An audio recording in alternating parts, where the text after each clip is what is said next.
आणि शेतकऱ्यांच्या बाबतीत जर विचार केला साहेब तर 1 रुपयामध्ये जो पीक विमा होता ती योजना सुद्धा बंद करण्यात आली। मग कसं सरकार यांच्याकडे बघते शेतकऱ्यांकडे?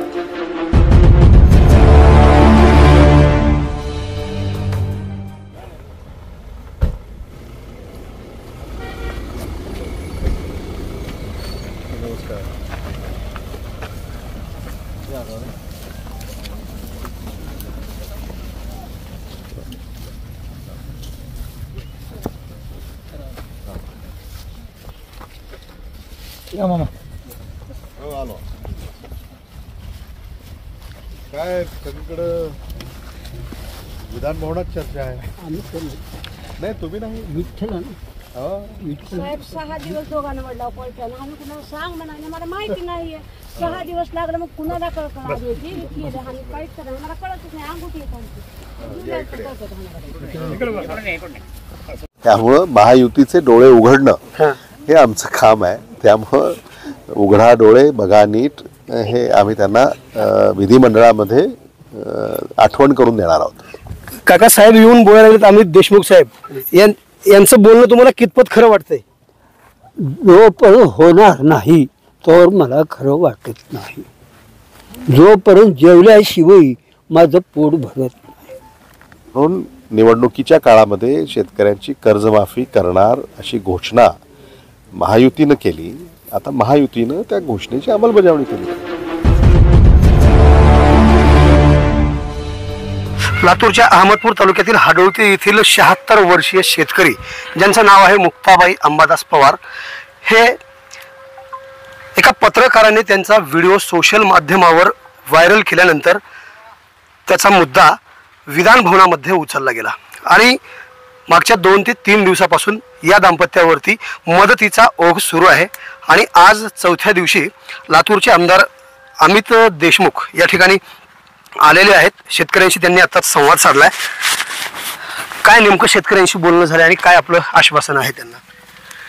नाही आता शेतकऱ्यांच्या अनंत अडचणी आहेत। आता हे शेतकरी हे पवार दाम्पत्य तर वयोवृद्ध आहे, 73 आणि 76 वय या दोघांचं आहे आणि त्यामुळं या परिस्थितीमध्ये सुद्धा आपली उपजीविका भागवण्यासाठी शेतामध्ये त्यांना राबावं लागतं आणि शेती परवडत नाही आहे।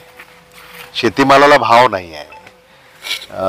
जी अवजारं आहेत ती महागडी झालेली आहेत। शेतीमध्ये आपल्याला जी बी बियाणं खत याच्या किमती वाढलेल्या आहेत, त्याच्यावर GST आकारलेला आहे आणि म्हणून हे सगळं अवाजवी झालेलं आहे। त्यामुळं खरंच मला असं वाटतं की महाराष्ट्र सरकार आणि भारत सरकारने शेती आणि शेतकरी यांच्याकडं फार वेगळ्या प्रकारे पाहण्याची गरज आहे। आता सगळंच डिजिटल त्यांनी केलं आहे, म्हणजे अगदी नोंदी सुद्धा डिजिटल करायच्या, पीक विमा सुद्धा डिजिटल नोंदवायचा, फार्मर ID आता आणलंय आणि त्यातला विरोध होतोय शेतकऱ्यांचा, कारण ती डिजिटल साक्षरता जे पाहिजे ती अजून सगळ्यांपर्यंत पोचलेली नाही आहे। मग त्यांचं असं म्हणणं आहे की शेतीविषयक ज्या काही सरकार दरबारी नोंदी आम्हाला कराव्या लागतात त्या ऑनलाईन आणि ऑफलाईन या दोन्ही तरतुदी असाव्यात तरच आम्हाला काही न्याय मिळेल। नाहीतर वेळ निघून जाते, नोंदी होत नाहीत आणि मग ती योजनाही त्यांना मिळत नाही, पीक विमाही मिळत नाही, विमाही त्यांना म्हणजे त्याचे हप्ते भरता येत नाहीत आणि या सगळ्या अडचणी वाढत राहतात। त्यामुळे मला असं वाटतं की ते पत्रकार जे आहेत त्यांचं मी कौतुक करतो, कारण हा मुद्दा त्यांनी सगळ्यांच्या समोर तो आणला आणि त्यामुळे नव्यानं चर्चा या संदर्भामध्ये सुरू झालेली आहे। शेतकरी हा सुखी आहे साधारणतः असाच समज सरकारचा अलीकडे आहे, पण तशी वस्तुस्थिती नाही हे त्या चित्रावरनं आपल्याला जाणून येतं आणि म्हणून मला असं वाटतं की पवार दाम्पत्य यांच्यामुळे लक्ष वेधलं गेलं आहे या बाबीकडे आणि सरकार यात लक्ष घालेल अशी अपेक्षा आहे। सहकार मंत्री लोकप्रतिनिधी आहेत इथले त्यामुळं सहकार मंत्र्याकडे सुद्धा आम्ही हा मुद्दा लावून धरू आणि बाबासाहेब पाटील हे देखील यामध्ये लक्ष घालून काही उपाययोजना लवकरात लवकर पुढे आणतील. याच विषयाला अनुसरून प्रश्न आहे.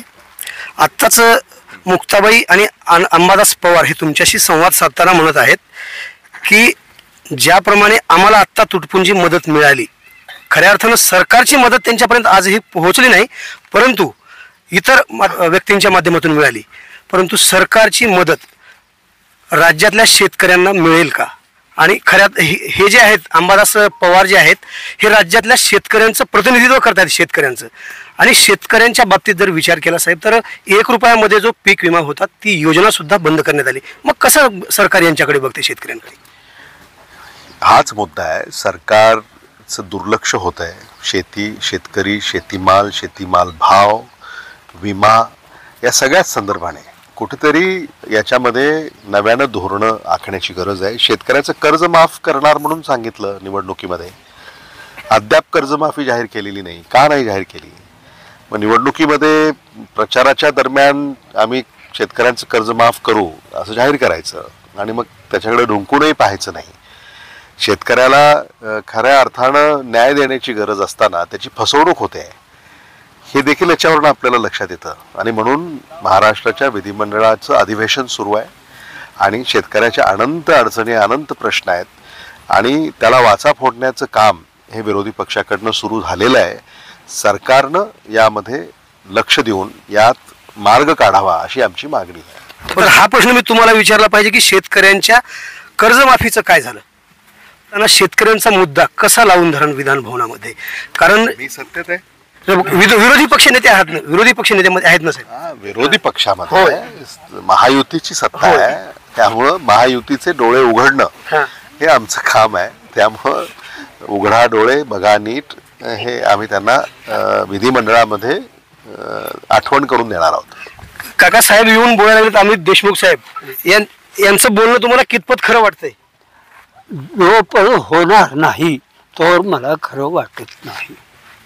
जोपर्यंत जेवल्याशिवाय माझं पोट भरत नाही असं काही हे आहे. म्हणून सगळ्याचं कर्ज ज्यावेळेस माफ होईल तेव्हा मला बरं वाटेल. असं एकदा मी तुमच्याकडे येणार आहे. अंबादास पवार हे फक्त हाडोळती येथील एकटेच शेतकरी नाही तर राज्यातील असे लाखो शेतकरी पडद्याआड आहेत. जोपर्यंत त्यांचा व्हिडिओ शेअर होणार नाही, व्हायरल होणार नाही, तोपर्यंत या शेतकऱ्यांची दखल घेतली जाणार नाही का असंही मला विचारायचं आहे. महाराष्ट्र सरकारनं अंबादास पवार आणि पवार कुटुंबीय यांची जी हेळसांड होते याकडे लक्ष देण्याची गरज आहे. आणि मला असं वाटतं की हे प्रतिकात्मक आहे. याच्यावरनं महाराष्ट्रातल्या किंबहुना भारतातल्या शेतकऱ्यांची काय व्यथा आहे ही लक्षात आल्याशिवाय राहत नाही. आणि म्हणून सरकारनं वेळीच याची नोंद घेऊन जर ठोस पावलं उचलली तर खऱ्या अर्थानं शेतकऱ्याला न्याय मिळेल. नाही तर पुन्हा सरकारी येतील, शेतकऱ्यांची फसवणूक करतील आणि आपली राजकीय पोळी भाजून नेतील. या पलीकडं दुसरं काही होईल असं वाटत नाही. महाविकास आघाडीचं सरकार सत्तेवर आल्यानंतर आपल्यालाही लक्षात आहे की महाविकास आघाडीच्या मंत्रिमंडळाच्या पहिल्या बैठकीमध्ये शेतकऱ्यांच्या कर्जमाफीची घोषणा झाली आणि कर्जमाफ झालं याची कल्पना आपल्याला आहे. आणि म्हणून शेतकरी आत्ताही अडचणीतनं बाहेर अजून पूर्णपणे पडलेला नाही आहे. आणि म्हणून निवडणुकीच्या काळामध्ये शेतकऱ्यांची कर्जमाफी करणार अशी घोषणा महायुतीनं केली. आता महायुतीनं त्या घोषणेची अंमलबजावणी केली पाहिजे. हमी भावाबद्दल बोलत होतात, काय बाबा काय सांगायचं? भाव मिळावं मालाला आमच्या, आणखीन हे कर्ज सगळं माफ करावं. आमच्या मालाला भाव मिळाला तर ह्याच्याकडे हात पसरायची आम्हाला गरज नाही. आणि जरी करता भाव मिळणार झाल्यावर आम्हाला त्याच्या पुढे हात पसरावं लागले. म्हणून आमचं मागणं आहे भाव मिळावं आमच्या मालाला. काल संजय गायकवाड बुलढाण्याचे आमदार यांनी येऊन बैलजोडी आणि त्यांना आर्थिक सहकार्य सुद्धा केले, परंतु सत्तेत असलेल्या लोकांनी असा व्हिडिओ व्हायरल झाल्यानंतर त्यांना येऊन त्यांची दखल घेणं, त्यांचे हात पाय धुणं किंवा त्यांना मदत करणं, हे कशा दृष्टीने बघता तुम्ही? मला असं वाटतं की एखादा मुद्दा समजा एखाद्याला लक्षात आल्यानंतर त्यांनी होऊन अशी काही मदत केली असेल तर मला असं वाटतं त्याच्यावरती काही टीका टिप्पणी करायची गरज नाही. शेवटी संजय गायकवाड इथं आले आणि त्यांना सुद्धा ही माहिती मिळाल्यानंतरच ते इथं आले आणि त्या जाणीवेतून त्यांनी मदत केली आहे, त्याबद्दल म्हणजे त्यांचेही आभारच आहेत. पण तेवढ्यानं काही होणार आहे का?